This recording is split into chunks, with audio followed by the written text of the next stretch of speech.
Horror story सुनने के बाद दिमाग में जो सबसे पहला ख्याल आता है वो ये है कि क्या ये कहानी वाकई में सच है या बस हवा में ही बातें की जा रही हैं। क्योंकि आज की स्टोरी सुनने के बाद शायद ही आप कभी अपने दोस्तों के साथ किसी भी जंगल में कैंपिंग करने का सोचोगे या कहीं पे भी अकेले रात गुजारने का सोचोगे। इस स्टोरी में आखिर ऐसा क्या है कि इसको सुनने के बाद सब हैरान रह जाते हैं कि क्या वाकई में ऐसा पॉसिबल भी है। जी हाँ, ऐसा पॉसिबल है। मैं किस चीज़ की बात कर रहा हूँ इस चीज़ का तो आपको स्टोरी के लास्ट में पता लगेगा। बहुत सी हॉरर स्टोरीज जिनके शुरू में मैं कहता हूँ कि अगर तो आप कमज़ोर दिल के हैं या आपको इन स्टोरी सुनने में कोई भी इंटरेस्ट नहीं है तो बेशक इस वीडियो को यहीं पर स्किप कर दो। बट अगर आपको लगता है कि हॉरर स्टोरीज आपका क्या ही बिगाड़ लेंगे तो हेडफोन्स लगा लो, शुरू करते हैं आज की स्टोरी। गाइस, ये कहानी 5 दोस्तों की है जिनके नाम थे अंकित, जतन, रिया, दीपिक और संजू। आपस में बहुत अच्छे दोस्त थे, एक ही कॉलेज में पढ़ते थे और उनको एडवेंचरस चीज़ें देखने का या एडवेंचरस चीज़ें करने का बहुत ज़्यादा शौक था। जैसा कि हम सबको होता है, हम सब सोचते हैं कि अपने दोस्तों के साथ कहीं जगह पर जाएं, कहीं पर घूमें। ऐसा ही उनके साथ भी था, लेकिन अब कुछ अलग होने वाला था। वो अलग क्या था वो तो स्टोरी के लास्ट में पता लगेगा। ये सब इंडिया के रहने वाले थे और उन्होंने सोचा कि इंडिया का एक फॉरेस्ट है, पाचमारी फॉरेस्ट, मध्य प्रदेश में। उन्होंने सोचा कि वहाँ पर चलकर कैंपिंग करते हैं और शायद वो ये नहीं जानते थे कि वो फॉरेस्ट अपनी हॉरर एक्टिविटीज़ या अपनी पैरानॉर्मल एक्टिविटीज़ की वजह से जाना जाता था और शायद उनके साथ भी कुछ ऐसा ही होने वाला था। खैर, वो सैटरडे की रात 10 बजे अपना सामान पैक करते हैं जिनमें कुछ टॉर्चेस, कैंपिंग का सामान और अपनी गाड़ी लेकर उस जंगल में पहुंच जाते हैं। वो काफ़ी देर पैदल चलते हैं और कुछ देर पैदल चलने के बाद उनको एक चीज़ मिलती है, एक पुराना मंदिर।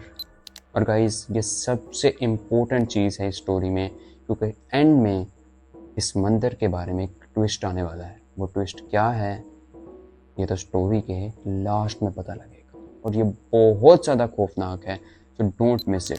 खैर, अब उन्होंने सोचा कि इस मंदिर के पास कैंप लगाते हैं और आज की रात को कुछ रेस्ट करके गुजारते हैं, कल थोड़ा एडवेंचर करेंगे। खैर, उन्होंने कैंप लगाया और सब अपना अपना खाना पीना करके कैंपों में चले गए। उन्होंने तकरीबन 3 कैंप्स लगाए थे और हर एक में 1-2 थे।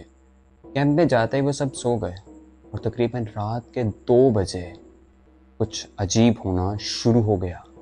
अचानक से एक आवाज़ आती है और वो आवाज़ सिर्फ दीपक को आती है और किसी को भी उस आवाज़ का पता नहीं होता। दीपक अपने कैंप से बाहर निकलता है और इधर उधर देखता है और अचानक उसे एक चीज़ नज़र आती है।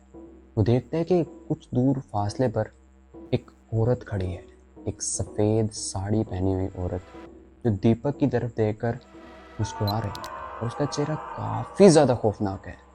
जब दीपक ये चीज़ देखता है तो वो जल्दी से अपने कैंप की जिप को बंद कर लेता है और अपने बाकी दोस्तों को उसके बारे में बताता है। सारे दोस्त बहुत ज़्यादा थक चुके थे और बहुत ज़्यादा गहरी नींद में थे। उन्होंने इग्नोर कर दिया और कहा कि ऐसा कुछ भी नहीं है, तुम्हें ख्वाब आया है। लेकिन शायद ये उसकी भूल थी। खैर, कुछ देर के बाद वो दोबारा से सो गया और उसके सोते ही ठीक 47 मिनट के बाद दोबारा से कुछ चीखने चिल्लाने की आवाज़ें आई और इस दफ़ा सिर्फ दीपक ने ही ये आवाज़ें नहीं सुनी बल्कि सारे 5 के 5 दोस्तों ने इस आवाज़ को सुना और सब अपने अपने कैंप से बाहर आ गए। उन्होंने सोचा कि ये आवाज़ पहले भी आई थी, हमें इसके बारे में देखना चाहिए कि आखिर ये आवाज़ कहाँ से और क्यों आ रही है। तो वो सब अपनी अपनी टॉर्चेस लेकर कैंप के इर्द गिर्द जांच पड़ताल शुरू कर देते हैं। सब किसी न किसी डायरेक्शन में टॉर्चेस लेकर उस चीज़ को ढूंढते हैं कि जिसकी आवाज़ें आ रही थी, लेकिन उनको कुछ भी नहीं मिलता। और तकरीबन 10-15 मिनट सर्च करने के बाद जब दोबारा से वो अपने कैंप में वापस आते हैं तो एक अजीब चीज़ देखते हैं। वो अजीब चीज़ थी खून के कतरे जो कि उनके टेंट में पड़े हुए थे। अभी कुछ देर पहले ही वो वहाँ से गए थे, वहाँ पर कुछ भी नहीं था, लेकिन अभी वहाँ पर ताज़ा खून पड़ा हुआ था। ये देखकर बहुत ज़्यादा कंफ्यूज हो जाता और कोई भी दोबारा टेंट में जाने की हिम्मत तक नहीं करता। सब बाहर खड़े होकर देख रहे थे कि आखिर ये हमारे साथ हो क्या रहा है। जब उन्होंने ये अजीब चीज़ देखी तो अचानक से कुछ और अजीब चीज़ें होने लगी। उनकी टॉर्चेस की बैटरीज अचानक से ख़त्म हो गई और उनकी टॉर्चेस बंद हो गई। उनके मोबाइल के सिग्नल्स लॉस्ट हो गए और वो एक अंधेरी जगह में अकेले फंस चुके थे। अब उनके पास निकलने का कोई भी रास्ता नहीं था तो उन्होंने इधर उधर भागना शुरू कर दिया। अगर कोई भागने की कोशिश करता वो जितना मर्जी भाग लेता दोबारा से उसी टेंट के पास आ जाता। लाइक वो एक लूप में फंस चुके थे, जहाँ पर भी जाते थे वापस दोबारा उसी टेंट्स के पास आके पहुंच जाते थे। गाइस यू कांट इमेजिन के आप बिलीव नहीं करोगे। एक दफ़ा सोच कर देखो कि आप एक जंगल में हो, आपके आसपास कुछ भी नहीं है सिवाय दरख्तों के, और आप अपने कुछ दोस्तों के साथ वहाँ पर बगैर टॉर्चेस बगैर सिग्नल के बैठे हुए हो, और तब आपको कुछ अजीब आवाज़ें आती हैं। आपका क्या रिएक्शन होगा? और यही सब कुछ फिलहाल उन 5 दोस्तों के साथ हो रहा था। खैर कोशिश करते करते सुबह हो जाती है, और सुबह वो दोस्त उस जंगल से निकलने में कामयाब हो जाते हैं। अपने सारी चीज़ों को उसी जगह पर छोड़कर उस जंगल से बाहर आ जाते हैं। जंगल में 5 दोस्त जाते हैं, लेकिन बाहर सिर्फ 4 ही आ पाते हैं, और मिस होने वाला दोस्त दीपक था। वही दीपक जिसने रात को एक औरत को सफ़ेद साड़ी में देखा था, जो उसकी तरफ देखकर मुस्कुरा रही थी, और किसी ने भी उसकी बात पर यकीन नहीं किया था। अब वो दीपक उनमें नहीं था। वो कहाँ था इसके बारे में तो कोई भी नहीं जानता था।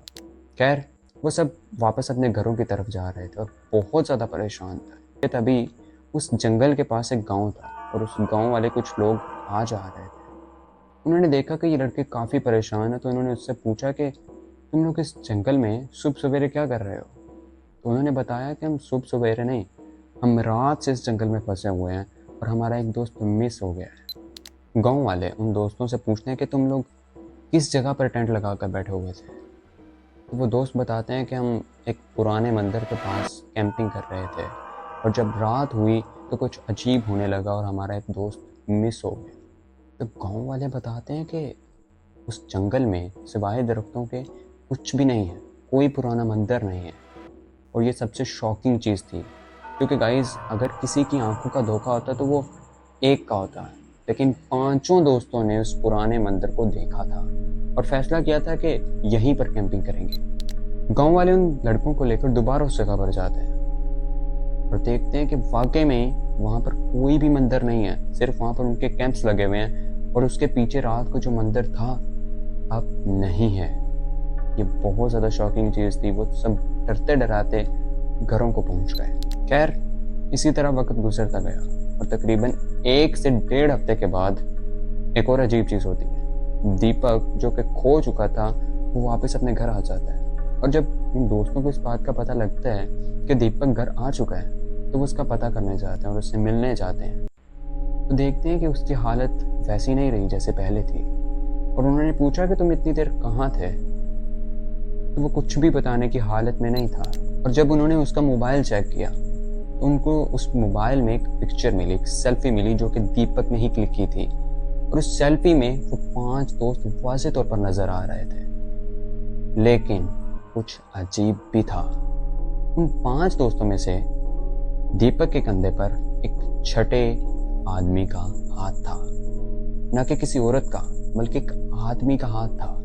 और आदमी खुद नजर नहीं आ रहा था, बल्कि सिर्फ उसके कंधे पर उसका हाथ दिखाई दे रहा था। और जब सब ये देखते हैं तो वो बहुत ज्यादा हैरान हो जाते हैं, क्योंकि वहां पर तो वो सिर्फ 5 गए थे, और अगर कुछ था भी तो वो तो सफेद साड़ी में एक लड़की थी। अब आदमी का हाथ कहाँ से आ गया? ये बहुत ज्यादा डराने वाली या बहुत ज्यादा खौफनाक चीज थी। और उसी दिन के बाद से उस जोड़े ने ठान ली थी कि आज के बाद जो भी इस जंगल में आएगा उसको जिंदा नहीं छोड़ेंगे। और ये खुशकिस्मती थी उन 5 दोस्तों की कि जो जंगल में से जिंदा वापस आ चुके थे। लेकिन दीपक की हालत बिल्कुल भी ठीक नहीं थी, और आइंदा कई सालों तक वो कोमे में रहा और सोचता रहा कि आखिर वो लड़की है कौन। और बार बार वो लड़की उसकी ख्वाब में आती रही। उसकी ख्वाब में लड़की की चीखने चिल्लाने की आवाज़ें आती रही। उसकी रातों की नींदें खराब हो गई, और ये सब नतीजा था उस हॉरर जंगल में जाने का, वहाँ पर कैंपिंग करने का। तो गाइस अगर आप भी सोच रहे हैं किसी जंगल में जाकर अपने दोस्तों के साथ कैंपिंग करने का या कहीं पर अकेले रात गुजारने का, अभी और इसी वक्त उस प्लान को कैंसिल कर दीजिए, क्योंकि कुछ वाक़यात ऐसे होते हैं कि जिनके बारे में इंसान सोच भी नहीं सकता और वो हो जाते हैं। जैसे कि इन 5 दोस्तों ने क्या ही सोचा होगा उनके साथ क्या होने वाला है। लेकिन शायद इस वाक़े के बाद उनकी ज़िंदगी मुकम्मल तौर पर बदल चुकी थी। आई होप कि आज की हॉरर स्टोरी आपको पसंद आई होगी। अगर वीडियो अच्छी लगी तो वीडियो को लाइक कीजिएगा और इसी तरह की और भी हॉरर स्टोरीज़ के लिए चैनल को सब्सक्राइब कर दीजिएगा। अल्लाह हाफिज़, until next time।